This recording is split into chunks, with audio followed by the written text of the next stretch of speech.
As heat is given to it, कि ऐसे ऐसे हम एक मटेरियल को टेम्परेचर रेज कर रहे हैं और उसको हम हीट दे रहे हैं, वैसे उसका टेम्परेचर रेज हो रहा है और उसका कुछ ग्राफ यहाँ पे इस तरह से बना हुआ है, राइट। हमको यहाँ पूछा गया है कि अगर मेरा मटेरियल के ओ पोजीशन पे, जो कि यहाँ ओरिजिन पे है, वो अगर उस पोजीशन में सॉलिड स्टेट में है, राइट, तो जो पॉइंट पी है उस पर उसकी स्टेट क्या होगी। तो बेसिकली ये जो क्वेश्चन है बेसिकली डील करता है हमारे साथ स्पेसिफिक हीट और लेटेंट हीट में। क्योंकि देखो, जब हम हीट दे रहे हैं एक मटेरियल को, ठीक है, तो पहले तो वो अपना टेम्परेचर रेज करता है, ठीक है। अब जैसे सपोज कर लो, अगर हम वाटर लेते हैं, ठीक है, तो सबसे पहले वो 0 डिग्री सेल्सियस पर आइस होता है, राइट। अब हम आइस को हीट प्रोवाइड करते हैं, तो पहले आइस मेल्ट होती है हमारी, राइट, वाटर में, जो कि सेम टेम्परेचर पे होता है 0 डिग्री सेल्सियस पे, ठीक है। अब उसके बाद वाटर के बाद सबसे पहले तो ये आता है स्टेट चेंज, ठीक है। फिर उसके बाद वाटर हमारा 0 डिग्री से जाता है 100 डिग्री पे, ठीक है। यहाँ पे आता है हमारा टेम्परेचर चेंज, ओके। फिर 100 डिग्री वाटर से चेंज होता है 100 डिग्री स्टीम में, ठीक है। यहाँ पे फिर से हमारा आता है स्टेट चेंज, ठीक है। तो यहाँ पे जो स्टेट चेंज आते हैं इनको हम बोलते हैं latent heat of fusion, right. और जब हम वाटर 100 डिग्री से स्टीम 100 डिग्री में जा रहे हैं तो इसको हम बोलते हैं latent heat of vaporisation, okay. तो देखो, बिकॉज यहाँ पे क्या हो रहा है कि ए से बी के स्टेज के बीच में मैंने इतनी हीट प्रोवाइड करी मेरे मटेरियल को, राइट, इतनी अमाउंट की मैंने हीट प्रोवाइड करी, पर उस पर कोई टेम्परेचर चेंज नहीं आया, ठीक है। तो इसका मतलब है उसमें कोई स्टेट चेंज ही हो रहा होगा ऑब्वियसली, राइट। अब बिकॉज क्या है कि यहाँ पे जो मेरा पॉइंट है वो बीच में एकदम ए और बी के ऑलमोस्ट, तो मतलब ना तो अभी तक कम्प्लीटली, अगर ये वाटर है, मतलब एग्जांपल लेते हैं वाटर का, तो ना तो अभी तक ये पूरी तरह से सॉलिड में कन्वर्ट हुआ है, ना कि सॉरी लिक्विड में कन्वर्ट हुआ है, और ना ये अभी तक पूरा सॉलिड भी है, राइट। तो ये पार्टली सॉलिड सॉलिड और पार्टली लिक्विड स्टेज में है,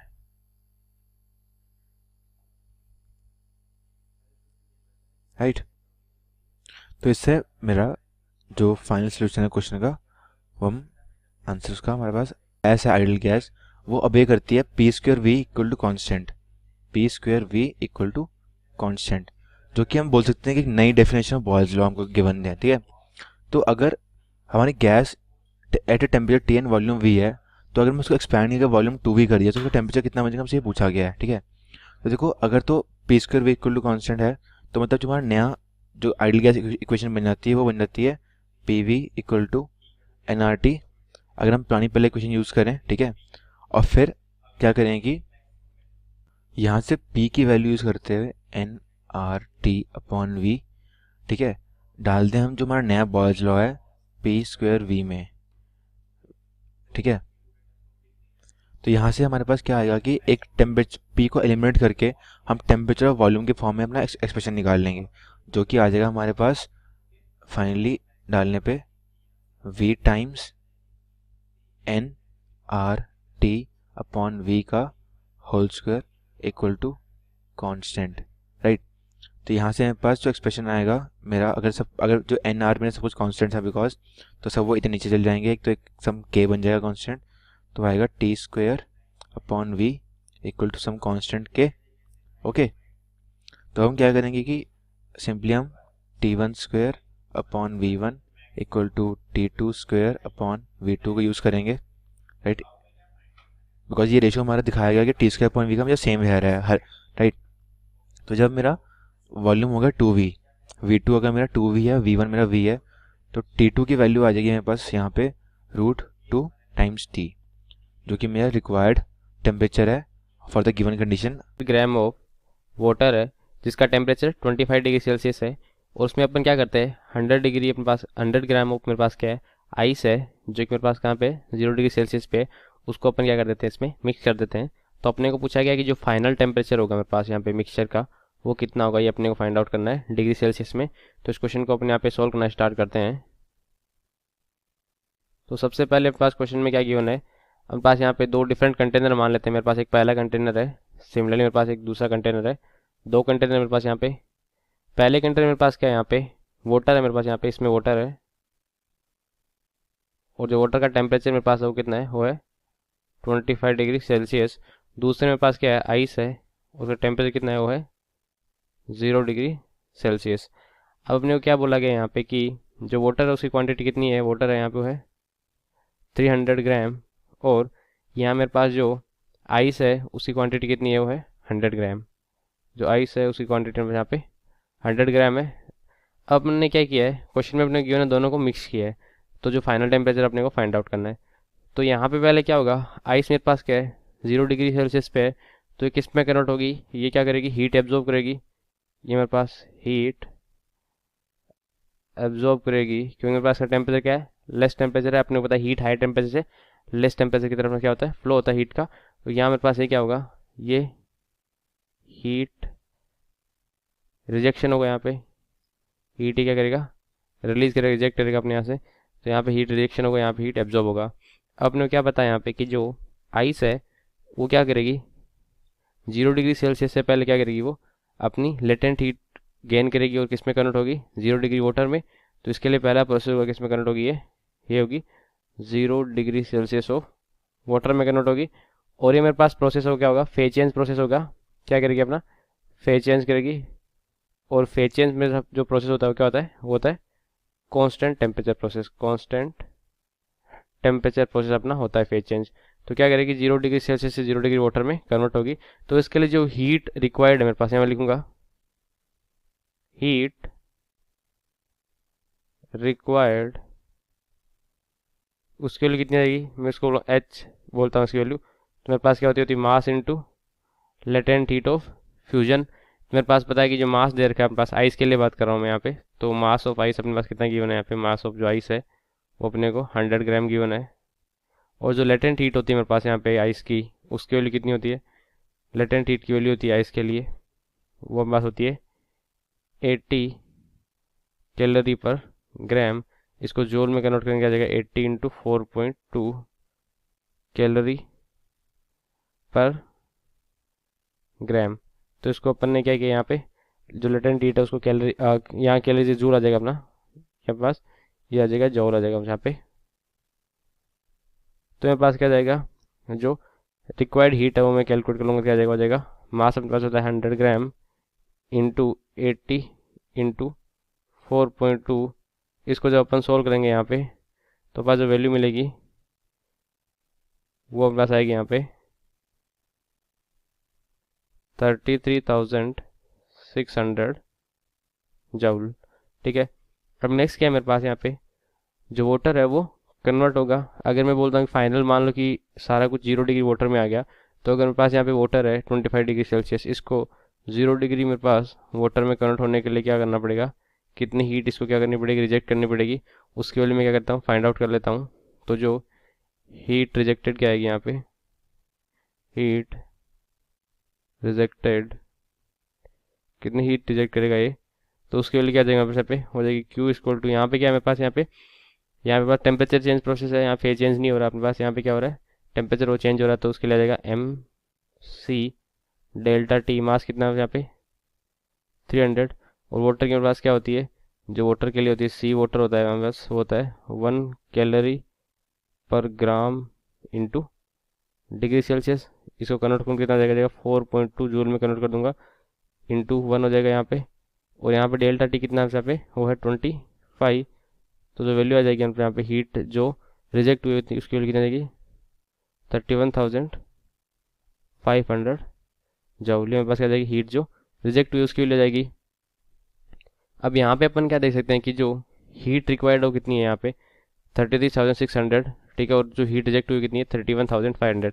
मतलब क्या है कि मेरे पास पूरी की पूरी जो मेरे पास है वो आइस होगी, वो क्या होगी 0 डिग्री वाटर में कन्वर्ट नहीं हो पाएगी। ठीक है।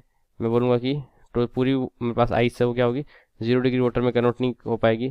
अपने पास कितनी जो मेरे पास है हीट इसको ऑब्जर्व करनी, उसकी कितनी हीट की कमी रहेगी, तो मैं बोलूँगा जो डेल्टा H है मेरे पास कितनी कमी पड़ गई, वो कितनी हो जाएगी, वो जाएगी 33, ये हो यहाँ पे 33,600 माइनस 31,500।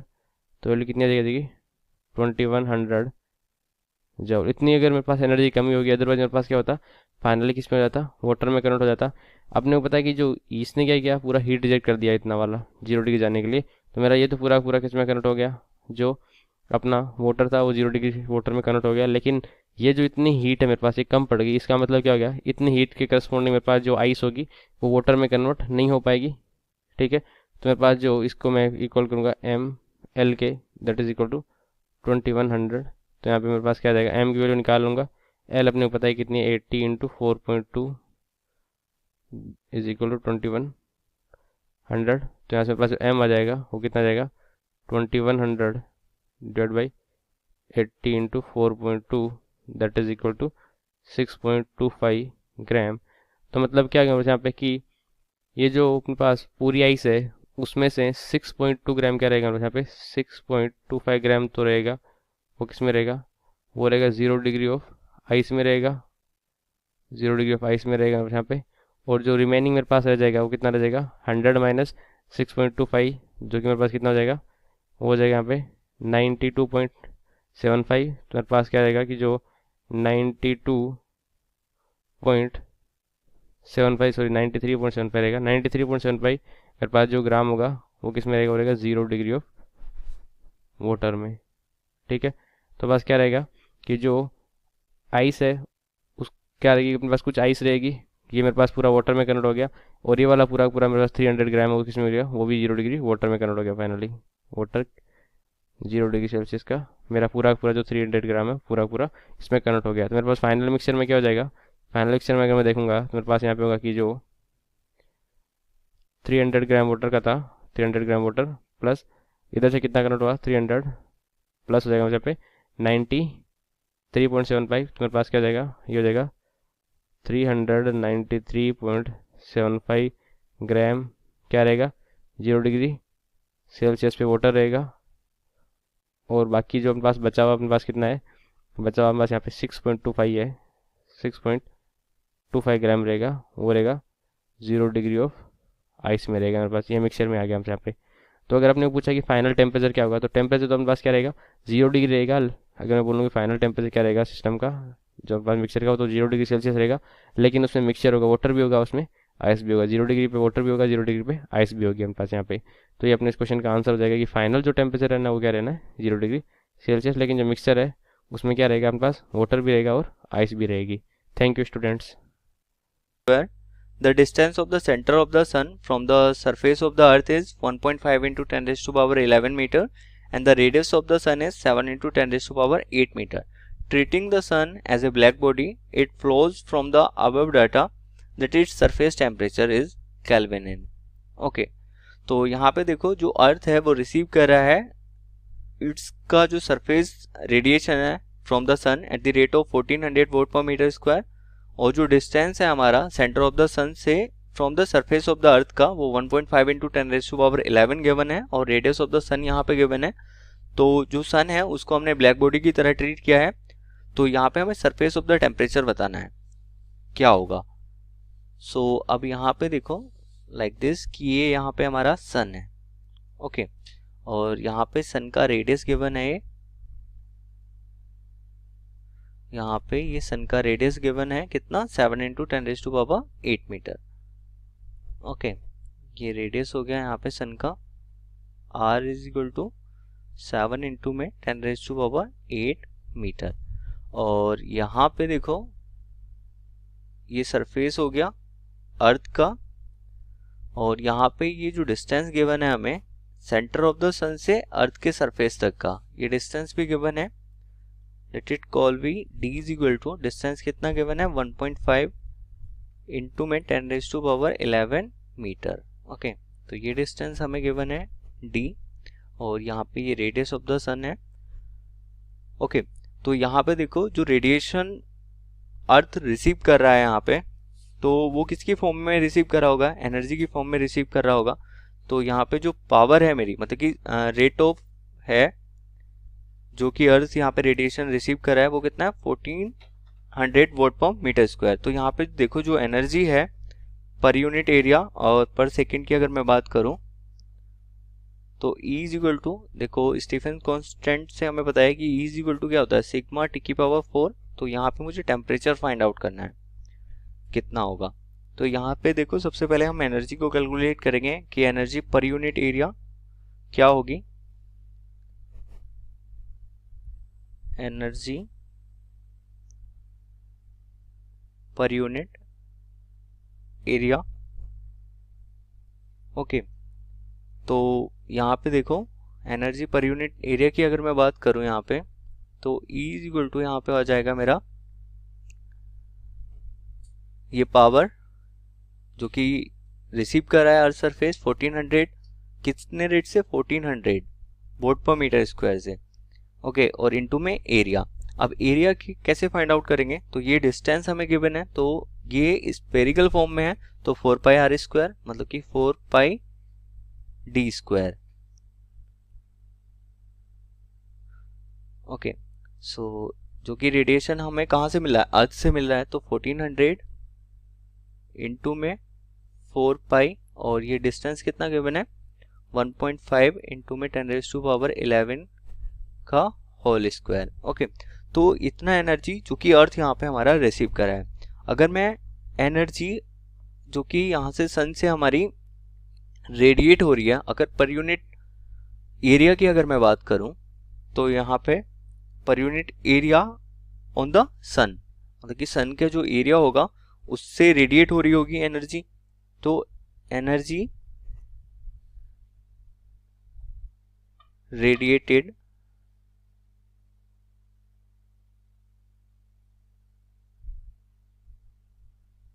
एनर्जी रेडिएटेड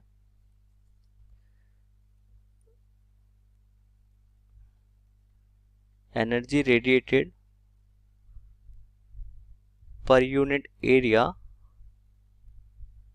पर सेकेंड। ओके, तो यहां से देखो E इज इक्वल टू कितना आ जाएगा 1400 इंटू में 4 पाई, और ये आ जाएगा 1.5 इंटू में 10⁻11 का होल स्क्वायर, और अपॉन में इसको ई डैश से रिप्रेजेंट कर रहा हूँ, और पर यूनिट एरिया। तो एरिया क्या होगा यहाँ पे हमारा सन का एरिया, तो सन क्या है स्पेयर की फॉर्म में, तो 4 पाई आर स्क्वायर, तो 4 पाई आर स्क्वायर। आर यहाँ पे सन का रेडियस हमें गिवन है, so E dash is equal to आ जाएगा यहाँ से मेरा 1400 इंटू में 4 पाई, और यहाँ पे आ जाएगा 1.5 इंटू में 10⁻11 का होल स्क्वायर, और divided by 4 pi R square. तो रेडियस ऑफ सन यहाँ पे गिवन है 7 इंटू 10⁸8, तो 7 इंटू में 10⁸8 का होल स्क्वायर। तो यहाँ से देखो ई डैश जो हो जाएगा, अब यहाँ पे हमारा ये वैल्यू हो जाएगी हमारी ई अपॉन सिग्मा के इक्वल, तो E by sigma is equal to आ जाएगा यहाँ से 1400, 4 पाई से 4 पाई यहाँ पे कैंसिल आउट हो गया, और 1.5 का होल स्क्वायर, और यहाँ पे पावर कितनी बचेगी, ये हो जाएंगी 10⁻22, और अपॉन में 7 7 जा 49, और इनटू में आ जाएगा 10⁻88 तो ई बाई सिग्मा मुझे पता चल गया। अब मुझे क्या निकालना है, टेम्परेचर, तो वी नो कि E is equal to sigma T की पावर 4, सो टी की power 4 is equal to E by sigma, तो simply T is equal to आ जाता है यहाँ से मेरा E बाई सिग्मा की पावर 1/4। ओके, तो E बाई सिग्मा मुझे पता है यहाँ पे, so temperature is equal to देखो यहाँ से कितना आएगा, इस वैल्यू को यहाँ पे पुट करते हैं, तो 1400 और इनटू में 1.5 तो 1.5 का होल स्क्वायर, और इनटू में 10⁻22, और अपॉन में कितना आ जाएगा यहाँ पे मेरा 49 की पावर 1/4। ओके, तो यहाँ पे देखो इसको अगर हम फर्दर अगर सॉल्व करते हैं, तो यहाँ पे देखो जो टेम्परेचर आता है हमारा निकल के, वो आता है 5804 केल्विन। ओके, तो यही टेम्परेचर हमें फाइंड आउट करना था कि यहाँ पे हमारा टेम्परेचर क्या होगा, तो टेम्परेचर आता है यहाँ पे हमारा 5804 kelvin. Okay, so this is the answer for this question. I hope you like this video and thanks for